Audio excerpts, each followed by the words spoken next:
Okay, I'm doing a bike check here to start off. I'm running a premium Lavita frame 20.5 and Odyssey Twisted PC pedals.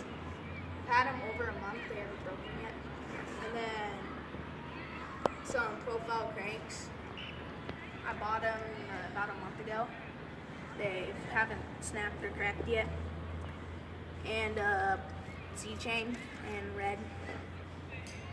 And Odyssey MPEGs in chrome with a premium CK stem and a CK seat post pivotal with a CK seat pivotal.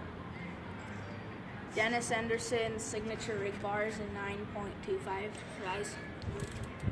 And a Sam Sahara wheel set. And here.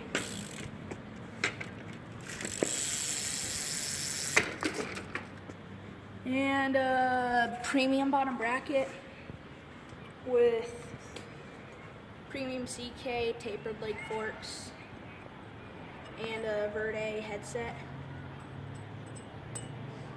And if I forgot anything parts wise, leave them down in the comments. Okay, later.